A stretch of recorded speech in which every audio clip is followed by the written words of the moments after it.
Bhagavate Vasudevaya.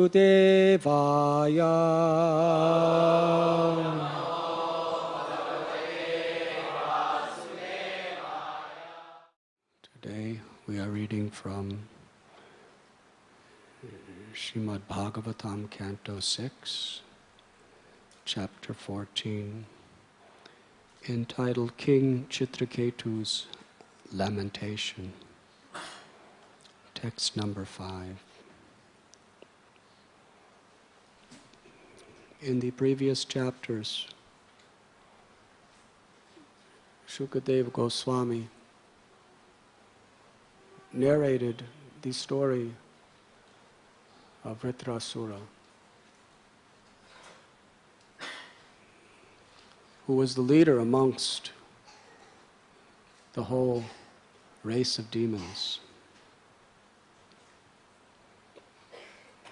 who were the arch enemies of the demigods, the rishis, and the sages. How Vritrasura literally terrorized the universe. He gave such strength and enthusiasm to the entire Asuric race that they conquered the demigods.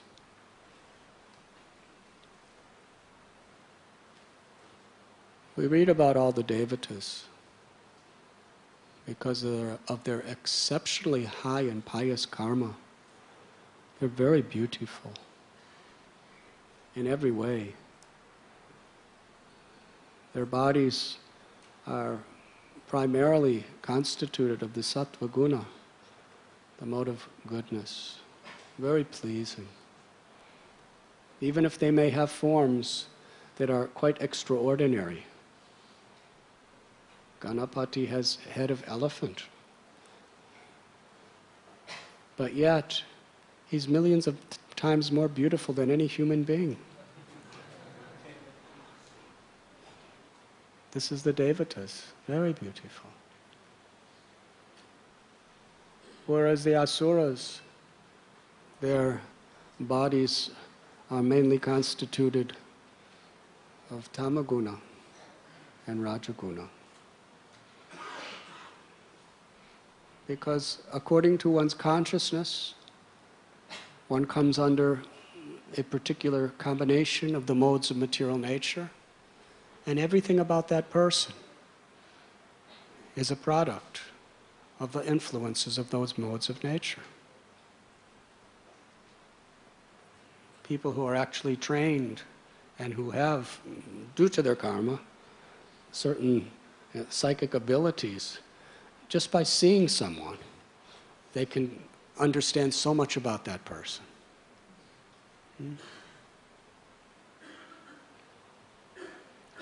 So the demons, very rarely are they beautiful.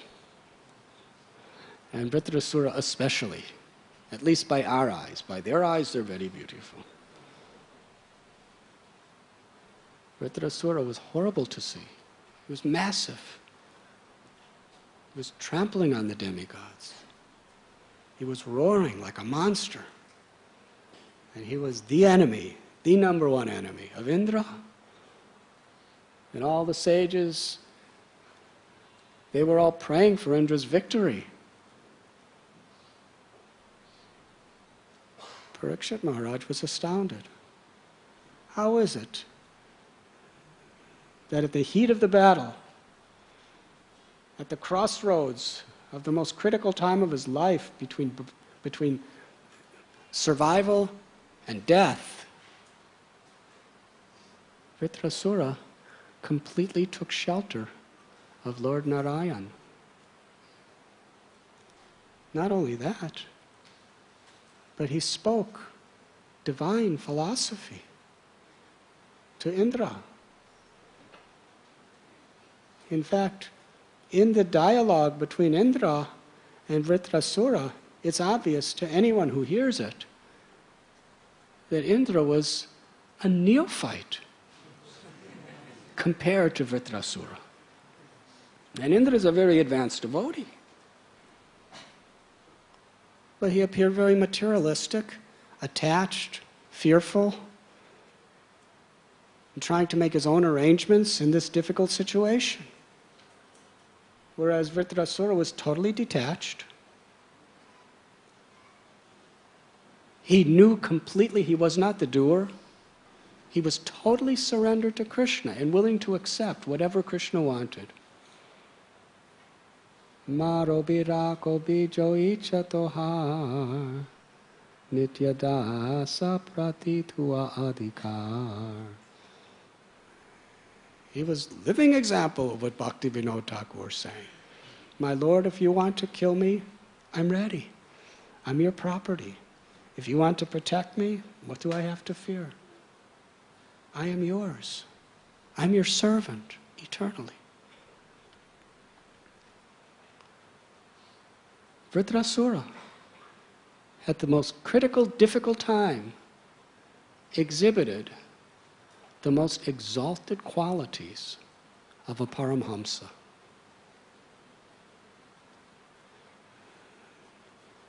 Sometimes when things are easy, palatable, under our control, we can appear very saintly.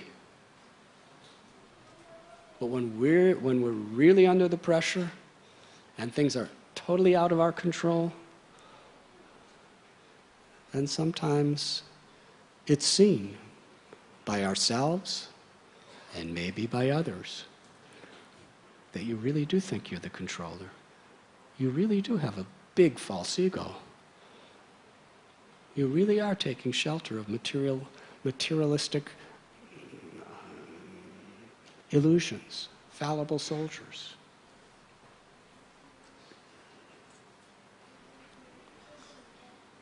The time of death is the ultimate crisis. That is when we're really tested. What have we learned in life? Who we really are.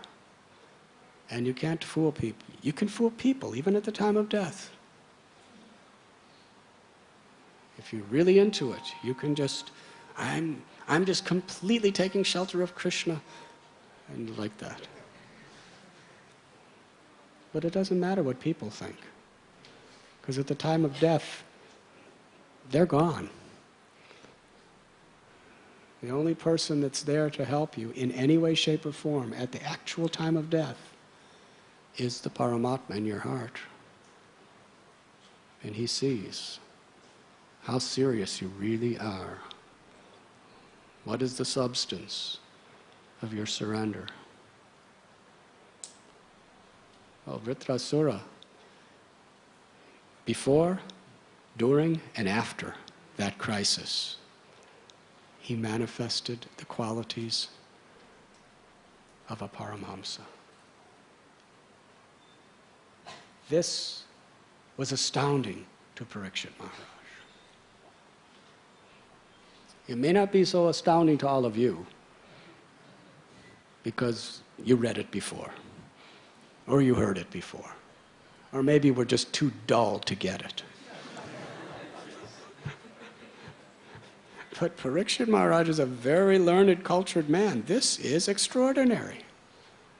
How is it? Where do we find this? We find demons being liberated by Krishna. But in the process of being killed, they're purified. But demons who are preaching Bhagavad Dharma with the same accuracy and realization as great sages like Prahlad? How is this possible? And not only speaking it, living it. Shukadev Goswami explained the story, and herein Parikshit is spellbound, astonished. How is this possible? Pure devotional service is so rare. Even yogis, karma yogis, jnana yogis, astanga yogis, they practice severe austerities. scrutinizingly studying the scriptures, discriminating between matter and spirit, performing ritualistic sacrifices, giving in charity, renouncing everything of this world, sometimes for thousands and thousands of births. And such great sages and rishis, hardly a one of them ever attains pure devotional service. How is it? This demon, he didn't even do any sadhana. Bhagavatam shows, we find from his very birth, he comes out of the fire, right? And he just immediately just goes right into fighting with the demons. He wasn't going to satsangs. He wasn't going to Bhagavad Kathas. Doesn't talk about him joining Nam Sankirtan parties. How? How could such a demon as this be more exalted spiritually than practically all of the most pious, religious, and austere sages?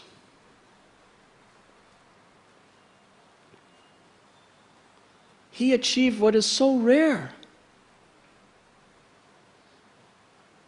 And herein, in this extraordinary state of being blasted with excitement to understand what's going on here, Parikshit Maharaj is speaking this historical verse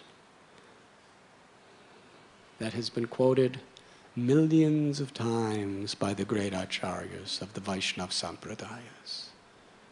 Muktanam api siddhanam narayana parayana sudurlabha prasantatma koteshvapi mahamune.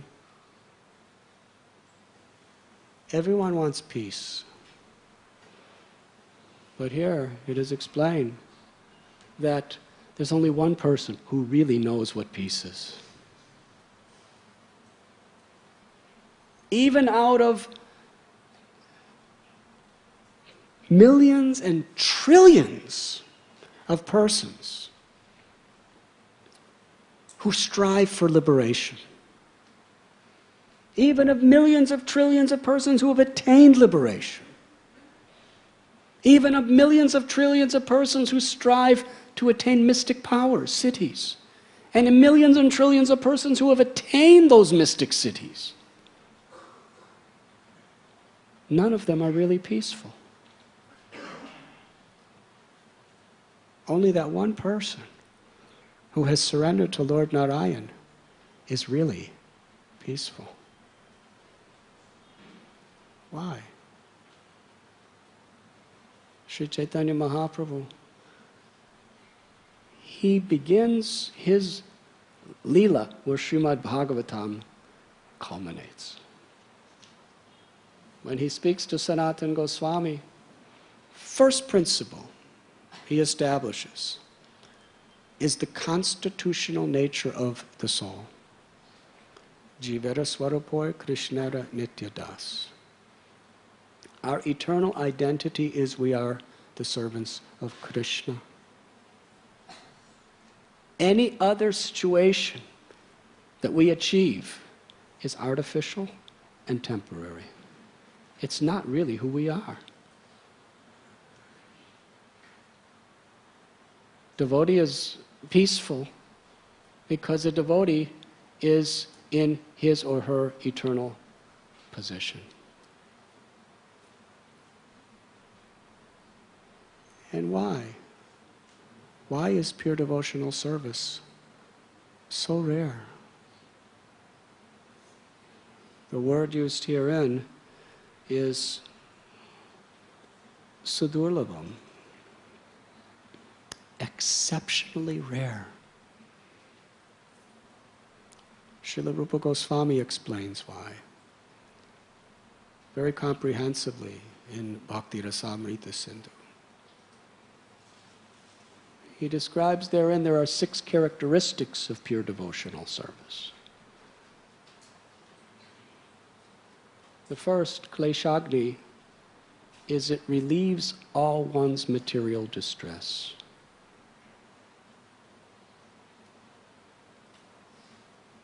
Distress is due to reactions of sinful activities. By performing certain prayaschita, or atonements, one may be able to counteract to some degree the prarabdha, or the sinful reactions that we are currently suffering.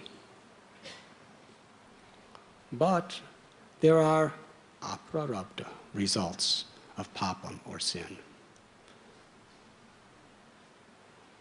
in subtle forms that are unmanifested, unseen. We don't even know that they're there. When you commit sinful activities, there is kutam. It aggravates our consciousness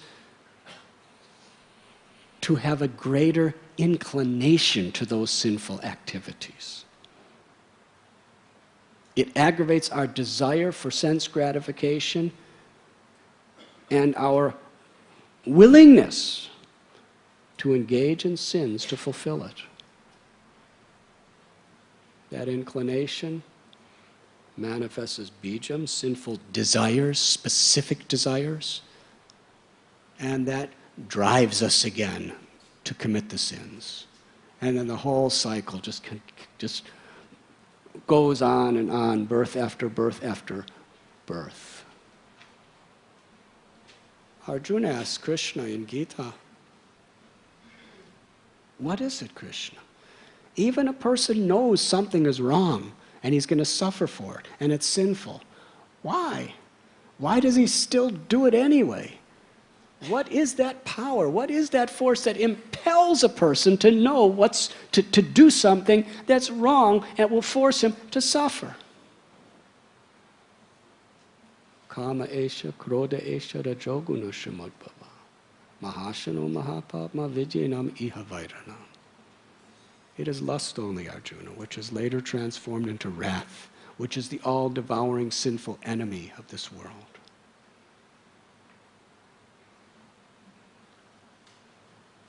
This inclination and the specific desires that come from this inclination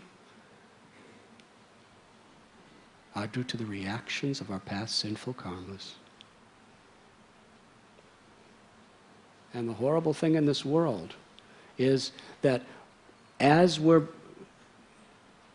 getting the reactions, we try to somehow or other alleviate that problem through the process of committing other sinful activities. If you just let the fire go out, then someday it will go out. But as the fire blazes, we feel the need to keep putting more and more and more fuel into it. And it gets hungry and hungry, higher and higher, bigger and bigger, perpetually. But pure devotional service is so powerful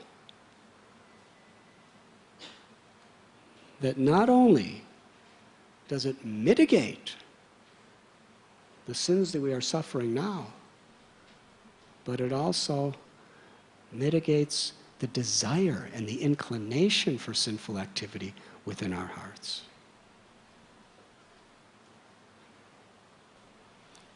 Srila Prabhupada uses an example, just like a seed.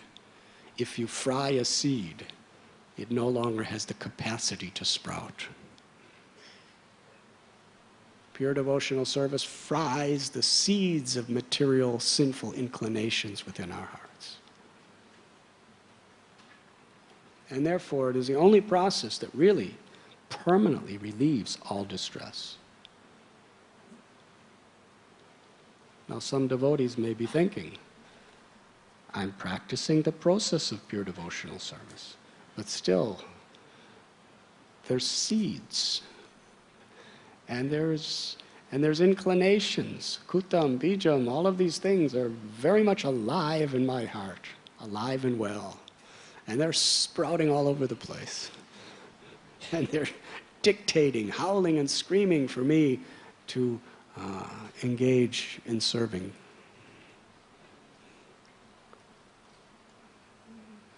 my sinful inclinations.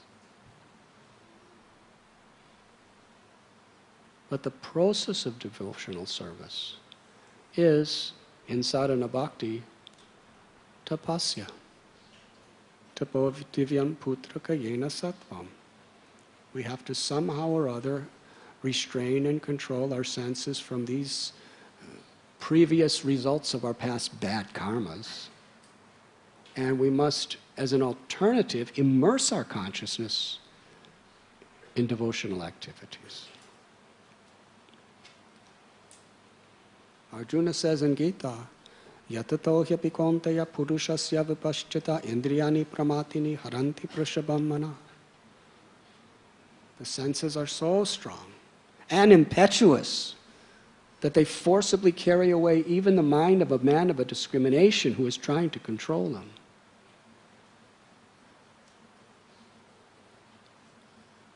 But then he gives the solution.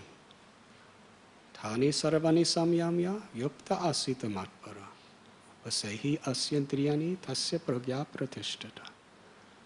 One must simultaneously restrain the mind and the senses from what is unfavorable for pure devotional service. And simultaneously one must absorb one's consciousness in Krishna. Fix one's consciousness in Krishna. That is the path. Now, in this age of Kali, there are so many very, very popular religious or spiritual movements that attract millions and tens and millions of followers, that teach, do this meditation, do this breath control, give this donations, offer these prayers. You don't have to change your life. You don't have to restrain your senses. Because after all, restraining one's senses is artificial. You feel like it, you should do it. What is this? Who's anyone to tell you not to do what you want to do? Be all that you can be. Yes? And when we hear that from authorities, it's very nice. It's a good justification. Of course, sometimes they want us to do it in a pious way. Don't hurt others, but enjoy. Yes?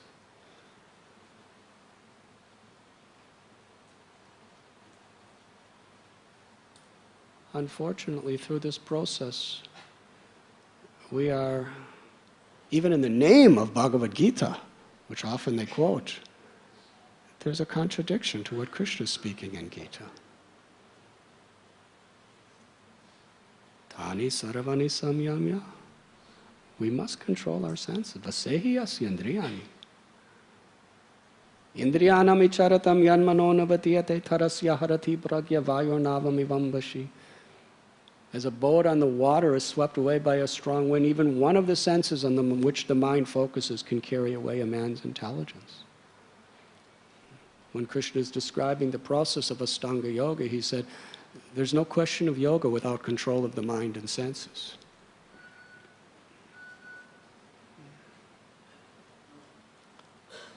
So it is difficult. But without it, there's no possibility of pure devotional service. If you want a better life, a little more pious life, a little more peace, then that stuff works. Vatraigunya vishaya veda nistraigunya bhavarjana nirdvanvo nitya shatvasto nirogakshema atmavan. Krishna says he kicks it out. We don't want this. The Vedas talk about all this. Living a little better life, a little more pious, better enjoyment, more peace. Be established in the self, Arjuna. Ragad Vaishyava Muktaishtu Vishayanandriyaishcharanatma Vishayavadheyatma Prasadamadigadchati. By following the regulative principles of freedom, one becomes free from attachment and aversion and achieves the goal of spiritual consciousness. So yes, the seeds of desires may still be there in our hearts. But by chanting God's names and simultaneously following these regulative principles, gradually, by the mercy of Krishna, we can overcome them. We can be free. But Krishna tells in Gita, constant practice and determination are required. Because this pure devotional service, sudurlabha, is very rarely given, there is a price to pay. It is an exceptionally small price compared to what you're getting, but there is a price.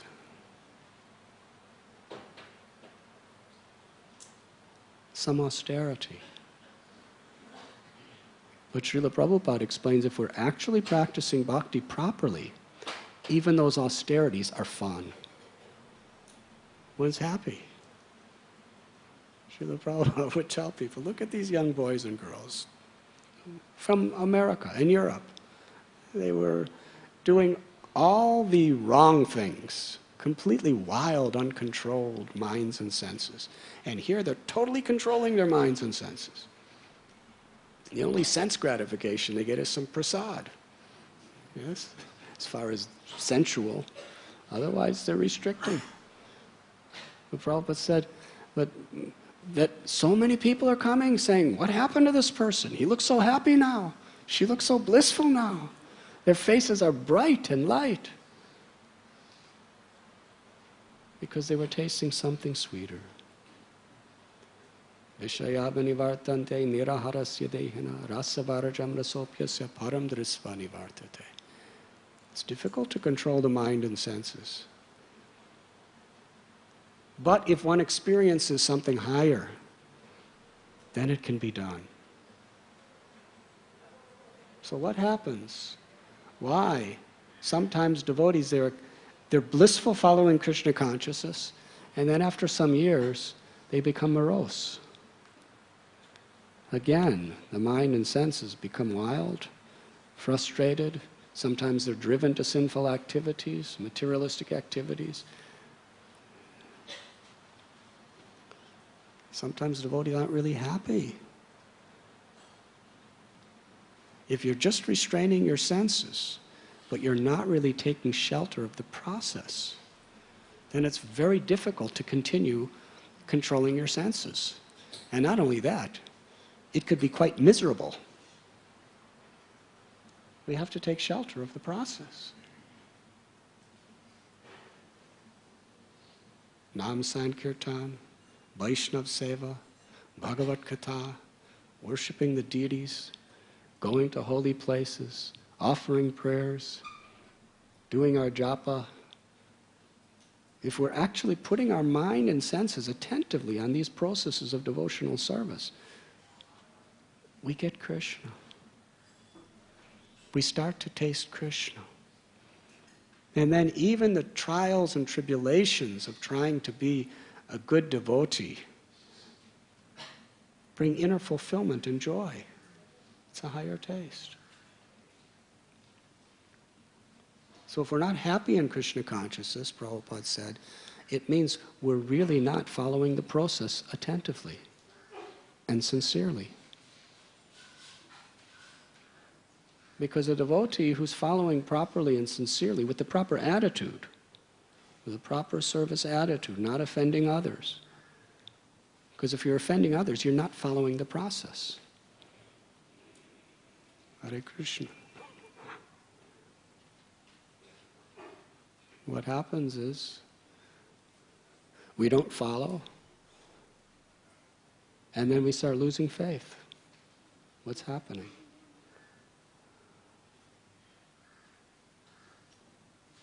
So we should know that if we do follow Krishna consciousness nicely, the process of pure devotional service, Krishna will protect us. Ananyas chintayanto mam ye jana paryupashate tesha nityabhayoktanam yogakshemam bahamyam. Krishna will protect what we have. He will provide what we lack. But we have to sincerely and honestly surrender.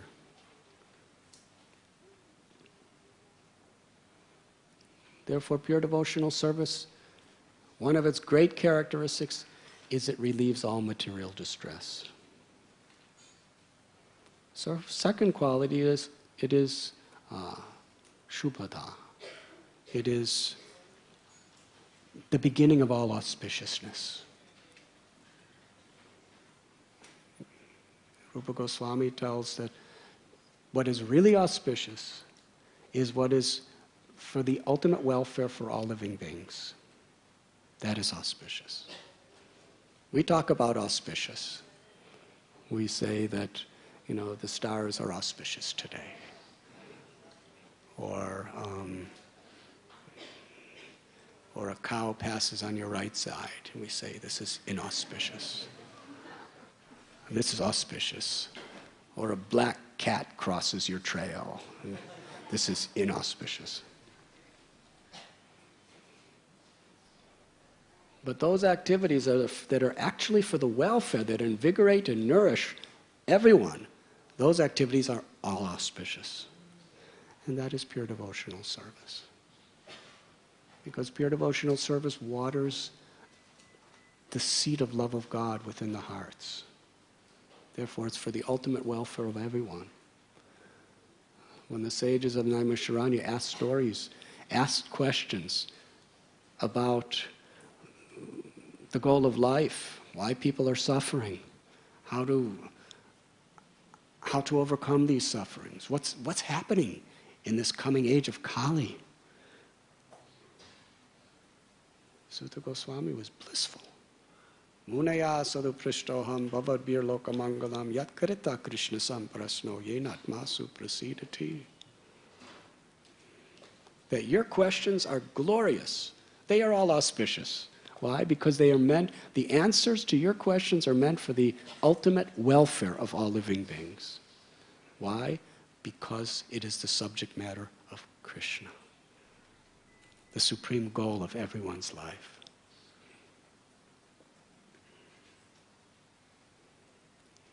There's a beautiful sloka in Srimad Bhagavatam. Yas yasti bhaktir bhagavati yakinchana sarvai gunais tatra samasate sura. Harava bhaktasya kato mahad guna manorate nasati dhavato bahi. That by practicing devotional service, all good qualities are manifested. All the qualities of the sages, the rishis, the demigods, and even the Lord are manifest through one who practices pure devotional service to the Lord. But whatever apparent good qualities are in others are temporary, because they're not founded within the soul. The good qualities that people have in the mode of goodness, those good qualities, their foundation is in the mind. And everyone knows the nature of the mind. It's like if you put if your foundation is sand, you may build a very nice structure on that sand, but it's just a matter of time till everything falls. So the good qualities of those who are materially pious, or even those who are spiritually advanced without surrendering to the lotus feet of the Lord,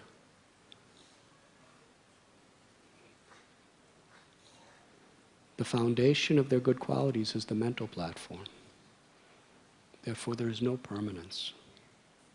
A strong wind can change everything. But yes, yasti bhaktira bhagavati akinchana sarvai gunais tatra samasate sura.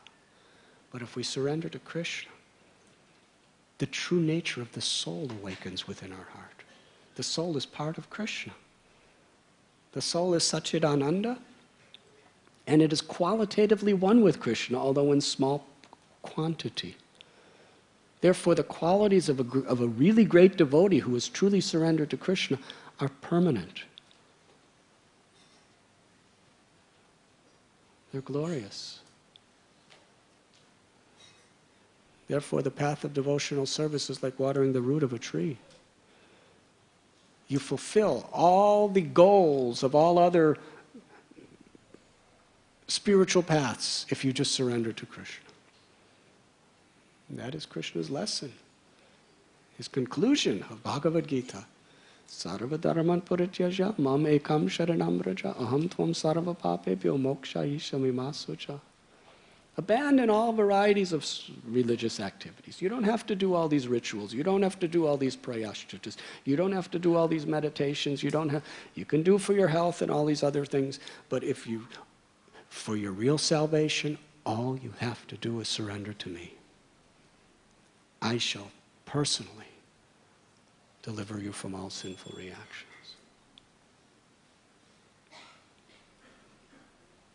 And that is why it is so important that we hear the histories of these great devotees throughout.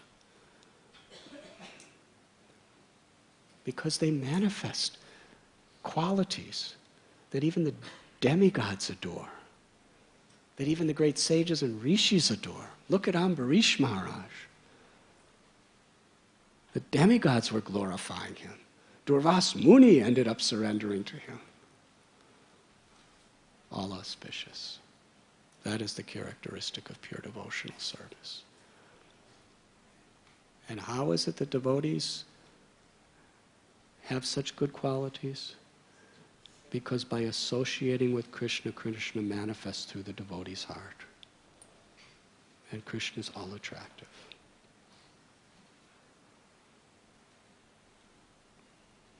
Sandrananda Visheshatma.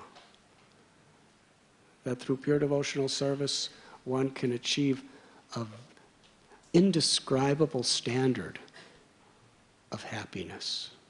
Condensed, concentrated ecstasies. Because it is the nature of the soul. It is actually the nature of the soul. Param dristvani vartate. Krishna has made us as seekers of bliss. But in the foreign land of material existence, we're just looking in the wrong places.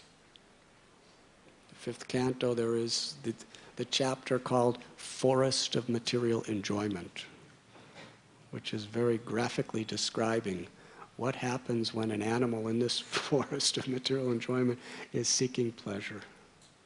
How many implications, how many complications, how many tragedies. It is explained that in the desert, one is so hungry for water, thirsty, that they start imagining with their minds water. It's called a mirage. And they're running toward that mirage, struggling. Every ounce of their energy, they're trying to reach it. With such great hope that they'll find relief and pleasure. But all they get is a mouthful of hot, dry sand. Hare Krishna. Even if a little bit of sand is mixed in your sweet rice, kheer, it's miserable. But put the sweet rice aside and drink a whole bowl of hot, dry sand. That is material life. It only increases.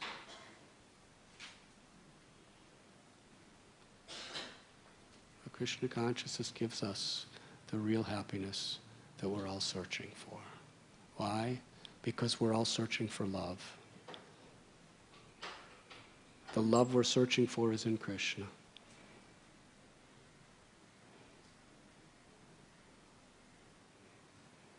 And pure devotional service is sudurlabha. It is extremely rare to achieve it. And why is that? For 2 primary reasons. One, you can't attain it. No matter what you do, you can never attain pure devotional service. You can attain elevation to heavens. You can attain massive prosperity and pleasure within this material earth planet. You can attain mukti, liberation, but you can never attain pure devotional service. It is the property of Krishna. When Krishna gives it to you by his own sweet will, only then can you experience it. And Krishna gives it through his devotees. Prahlad Maharaj, he tells his father, Matirna Krishne paratasvatova mitope pedete grihavratanam adanda gobirvashatam tamishram puna punash charavata charavananam. My dear father, you cannot attain pure devotional service, either by your own efforts, by the help of others, or by a combination of both. It's just not possible. Therefore, you continue in this material existence just chewing that which has already been chewed in the form of material enjoyment. But if you want to attain pure devotional service, there's only one way. Naisham matisthavarurukramangring sprashatyanartha pagamo yadartha mahiya sampadarajo vishekam niskinchananam navriti yavat. We learn this from Govinda Prabhu. He spoke with great conviction.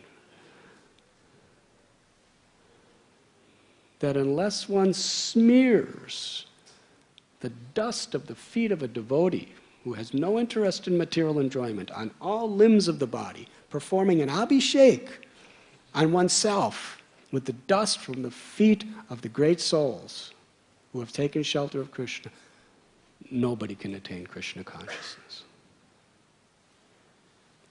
Krishna consciousness only comes through causeless mercy. The mercy of Krishna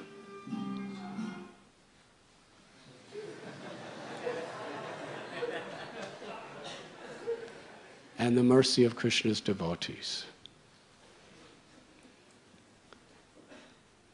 And why does Krishna not give it so easily? Because he is controlled by the love of his devotee.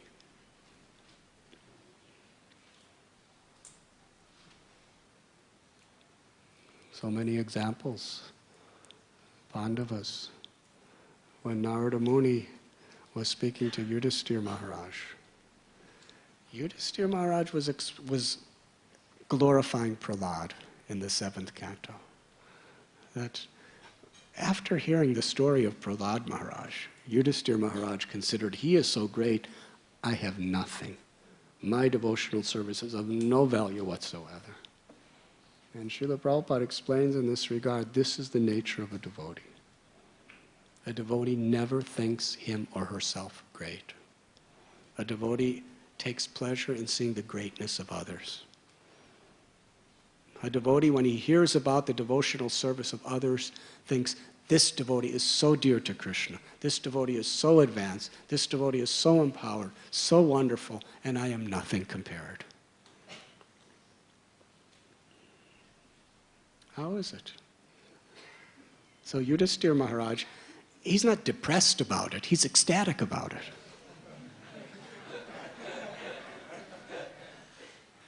It's not like he's envious of Prahlad, saying, Prahlad's so great and I'm nothing, but I want to become better than Prahlad. He wasn't like that. He was blissful. You can't really appreciate the qualities of another as long as you're focusing on yourself. You can't really appreciate another devotee's qualities as long as you're hung up in your own, in who you are and what you are. But and if you follow in the footsteps of Yudhisthira Maharaj, which Prabhupada says all great devotees are like, and you think I'm nothing, they're all better than me, then you could really, really appreciate and understand the great qualities of other Vaishnavas. So Yudhisthira Maharaj is saying like this. He's not depressed, but he's just very humble. That I'm nothing. Look at Prahlad. He's so surrendered, so wonderful. I'm nothing.